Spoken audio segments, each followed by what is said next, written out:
Ya que vimos el efecto de la hipoxia por ascenso a grandes alturas, que normalmente me causa a mí una hipoxemia con hipocapnia, simplemente nosotros vamos a hacer una correlación y aprovechar de una vez, aunque no tenga que ver directamente con el ascenso de grandes alturas, es que respuesta tengo yo a una hipercapnia si la tuviese yo en cuanto a la etapa aguda, como lo vimos con la hipoxia aguda, y en la etapa de aclimatación. Es simplemente para integrar, no por otra cuestión.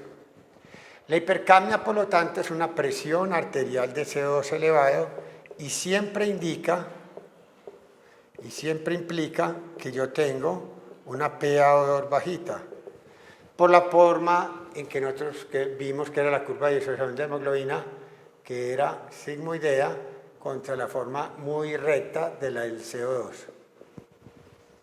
Esto nos hacía a nosotros indicar que las relaciones BQ alta no compensaban bien lo de las BQ bajas y una relación BQ alta sí compensaba la de una BQ baja. Por lo tanto, era mucho más factible que le diera una hipoxemia que hipercapnia. Pero si ya tengo hipercapnia, es imposible no tener hipoxemia en una persona respirando naturalmente.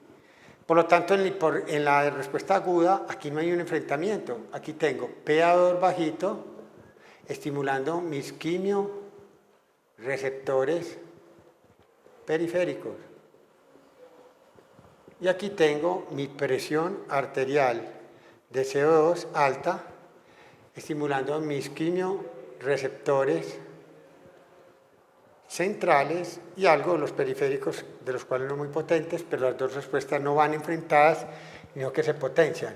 Por lo tanto, el efecto sobre la frecuencia respiratoria es muy buena en etapa aguda. ¿Qué pasa entonces acá? Que yo tengo un pH arterial dictaminado por 6,1 más logaritmo en base 10 de la concentración de bicarbonato sobre 0.03 por PaCO2, en los cuales la CO2 está elevada y yo tengo un pH bajito, lo mismo le pasa al cerebro.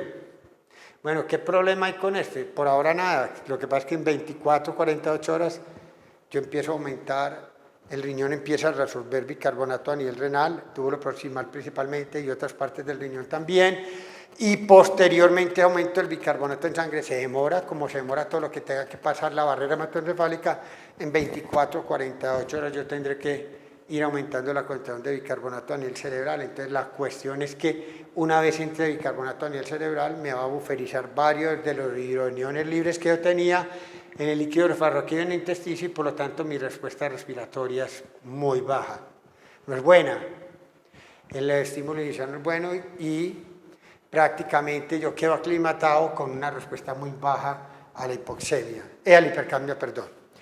Pero como lo habíamos visto con la hipoxemia, bajo una justificación era para verlo aplicado para la enfermedad pulmonar obstructiva crónica, el EPOC. ¿Por qué? Porque ya vimos que hay una población de pacientes de EPOC que hiperventilan y son hipocámicos o con PaCO normal, pero hay una población también muy grande de EPOC que tienen presión arterial de CO2 elevada, tolerando una hipoxemia mayor. Entonces son muy hipoxémicos y muy hipercámicos. Estos pacientes hay que tratarlos como que no están agudos, no van a presentar una respuesta de hipoxemia aguda, ni van a representar una respuesta a la hipercapnia aguda, son crónicos. Y recuerden que la aguda, esta es la respuesta crónica, es la buena. La frecuencia respiratoria aumenta muy bien. Pero esta es la crónica o adaptada, que es 24-48 horas, la frecuencia respiratoria no aumenta en forma adecuada. Entonces, los pacientes que están en este estadio, de los pacientes que yo clasifique como EPOC, que los clasifique como que están hipoxémicos, hipercápnicos, son dependientes de esta hipoxemia para dar un adecuado estímulo de frecuencia respiratoria. Los pacientes, entonces, ¿qué aplicación les da uno eso? Que cuando le llegan a usted con hipoxemia, uno lo que brega es que la hipoxemia no se corrija no corregirla, hasta llevarla a 80 o a 100 milímetros de mercurio. No, uno simplemente los deja en máximo 60 milímetros de mercurio, que todavía es hipoxemia, y con esto garantiza un 90% de saturación. Ese 90% de saturación sobre la entrega de oxígeno no me va a tener ninguna repercusión, porque tenemos acá visto que mi contenido arterial de O2 no va a estar muy sacrificado, porque mi saturación bajé de 97.5% a 90%. Estoy prácticamente dejando una entrega de oxígeno más que adecuada para eso. No sabemos por qué hay una depresión del centro respiratorio en algunos pacientes con EPOC y en otros no, y luchan contra su enfermedad.